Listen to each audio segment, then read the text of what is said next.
Hey, and welcome to, fighting games? Now, I know what you're thinking. Timur, you dashing rogue. Isn't your show about G.I. Joe? Well, yes it is. And this episode will be no different, and we'll get to that part later. First though, let me explain. One of the questions I got for my Q&A videos simply asked, Mortal Kombat or Street Fighter? And I'm here to answer that question. Now, they didn't specify whether they were talking about the games, the movies, or the toys. I'm gonna assume the games. But I'm gonna talk about all of it. So, which do I prefer? Well, as far as the games go, I have a confession to make. I never really played Street Fighter 2 when I was a kid more than once or twice. Mortal Kombat on the other hand? Oh boy! Let's just say I played it enough that I could finish Mortal Kombat 1, 2, and 3 in the arcade with just 1 credit each. Hell, the first real bar I ever went to I only picked because they had a MK2 cabinet there. I ended up making lots of friends there and spent most of my late teens, early 20s with it being my favorite hangout. So, if anybody ever tells you that violent video games make you antisocial, you can punch him in the dick for me. Granted, that would kinda send a mixed message, but still. And then there's Street Fighter 2. Like I said, I only played it a couple of times, and to be honest, the fighters felt slow and the controls seemed sluggish to me. But I'm happy to admit I never really gave it a chance. So, as far as the games go, I'm a Mortal Kombatant all the way. Flawless victory. Now we come to the movies.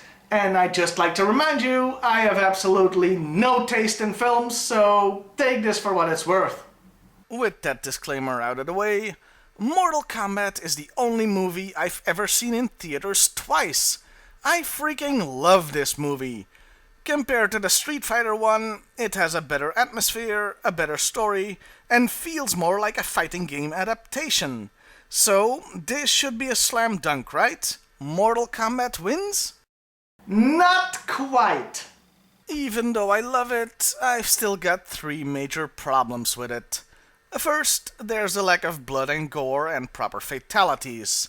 I understand why this was. I mean, they wanted to make actual money, so an R-rated movie was out of the question. But let's face it, the whole reason Mortal Kombat became so popular was because of the gore and death. Secondly, while most of the effects hold up, the entire immersion is ruined by the horrible CGI they used for Reptile. This thing looked bad at the time, and hysterically awful now. It's like they interrupted the movie to bring you an episode of Beast Wars. And lastly, Scorpion and Sub-Zero.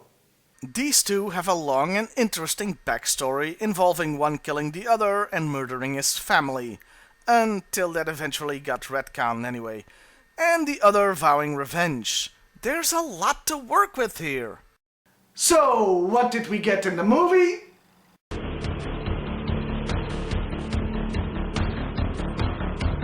Scorpion and Sub-Zero.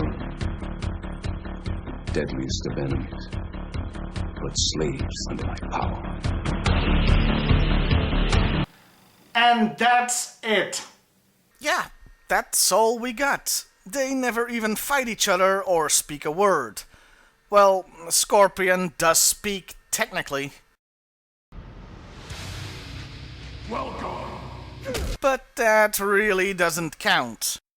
That, to me, is the biggest flaw of the movie, completely ignoring the ninja's backstory. Now we come to the Street Fighter movie. Hey, where to start? Well, for one thing, Ryu, and to a lesser extent Ken, were the main characters of the game. In the movie, they focus on Guile for some reason, reducing the heroes to, at best, secondary characters. Guile, a United States Air Force colonel that's played by a Belgian. Oh, Jean-Claude Van Damme, why? $20 billion? What will prevent him from taking more hostages next month? Look, the Muscles from Brussels isn't a great actor at the best of times, and during the making of this movie, he was on an hilarious amount of drugs. As a Belgian, let me just say, I'm sorry. We're all so sorry. I apologize profusely. Now somebody else apologize for Adam Sandler. Van Damme aside, the movie has plenty of other problems. The cast is way too big. Due to Capcom insisting practically all the game characters had to be in it, and most of them don't look like their game counterparts until the very end. Also, this guy is supposed to be this guy. Partially because of the huge cast, the story is a mess, with way too little time spent on plot points. So, having said all that, Mortal Kombat still wins? Well, that does seem to be the inevitable conclusion. But I can't. I just can't give it to Mortal Kombat. And for one reason and one reason alone. Raul Julia. The man is a great actor. He nails it in every scene he's in and elevates the whole movie to a standard I thought impossible. I'm sorry. I don't remember any of it. For you, the day Bison graced your village was the most important day of your life. But for me, it was Tuesday.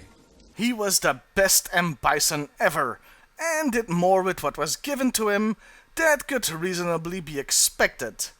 So yeah, even though I love the Mortal Kombat movie, Street Fighter is better. Because of the late, great Raul Julia. Of course! That brings us to the toys, and here's where we get back to G.I. Joe. What took you so long? Because some of the first toys to come out for both Mortal Kombat and Street Fighter were hacked up G.I. Joe figures, which seems oddly appropriate for Mortal Kombat. Street Fighter toys, well, they were in a weird place. They were considered to be part of the G.I. Joe line, even having the logo and tagline on the packaging. This team-up seems to be restricted to the toy line, as I couldn't find a comic book or cartoon from the time where the two universes meet. Would have been cool though, M. Bison teaming up with Cobra Commander? We shall seize control of the world! Of course! The toys were a mix between brand new sculpts and reused G.I. Joe body parts. Figures like Chun-Li and Blanka were just existing figures with a new head, from Scarlet and Roadpig respectively, while characters like E. Honda and Dhalsim were brand new. You can see why this would be necessary for Honda. While reusing certain figures like Scarlet is pretty obvious, others, well, they were more subtle about it. Take M. Bison, for example. His torso is actually from Hardball. That's right, the big bad general is really a baseball player. There were also a set of Street Fighter movie figures, which involved putting Van Damme's head on a bunch of existing G.I. Joe figures. Lazy and unimpressive. Speaking of lazy, now we come to the Mortal Kombat figures. Unlike Street Fighter, these were not tied into G.I. Joe, but did use the body parts. And while they did a good job making the Street Fighter toys resemble the characters, here they were less successful. Some are good, like Cage and Raiden, but some are more questionable. Like Sonya. Hey, how do we make a figure resembling Sonya? Just take Jinx's body and paint it green. Sonya wore green, right? Oh, and for the movie version, just paint it black. They could have sprung for a new body mold, you know. Lord knows the G.I. Joe line could have used more female characters. But leave it to Hasbro to go the cheapest route possible. They never let an opportunity pass them by to save a few bucks. Now I know I harp on Hasbro all the time for trying to save money, even if they are a business, and it's every business's goal to make as much profit as possible. Well, unless you've got the word Trump in front of it. But generally speaking, yeah. You see, my thing with Hasbro is they're just so bloody blatant about it. For another example of this, I dare you to find an original accessory that came with the Street Fighter or Mortal Kombat figures. They were all reused from the G.I.Joe line, mostly from Ninja Force. Also, reused rocket launchers, because we all remember those rocket launchers from the Mortal Kombat games, right? That doesn't count! Personally, for me, the worst are the ninjas. I mean, yeah, they look like the ones from the game, sort of, but the torso is all one color, when they should be two colored straps separated by black. Also, for the movie version, for reasons I can only contemplate are cocaine related, they gave Scorpion a blue face mask. You know, the color of his mortal enemy. This toy line is where common sense goes to die. I mean, yeah, in the movie, Scorpion didn't have a yellow face mask either, but it wasn't blue and it certainly wasn't made of cloth. As an aside, this must have been some Hasbro accountant's wet dream. 4 different ninjas? And the only difference between them is coloring?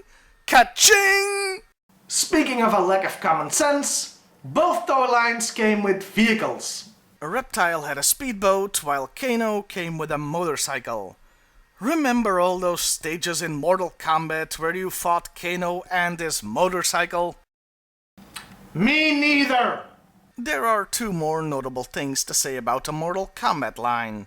One, the only figure where they did spend the money for a new body, mostly because they really didn't have any other choice, Goro. He looks really good and is a gem among mediocrity. 2, the movie version of Shang Tsung. The original is an old guy, while this version is young and also has a brand new body. Sort of. You see, the figure was actually a repurposed Budo figure from the cancelled 1995 G.I.Joe Ninja Commandos line. As such, it is somewhat sought after by G.I.Joe collectors. And those were the toys. You can probably tell my personal bias is showing because I've been talking a lot more about Mortal Kombat than Street Fighter. I'll nevertheless try to be objective. On the whole, the Street Fighter toys were just better representations of the characters, with more original body parts thrown in. The Mortal Kombat toys, well, they weren't bad per se, but they only really look like their game counterparts if you tilt your head and squint, so to speak. So, to recap, Mortal Kombat has 1 point, the games, while Street Fighter wins with 2, for the toys and the movie. But the victory is down to one man and one man only. Raul Julia. He was a treasure. Of course! No, no.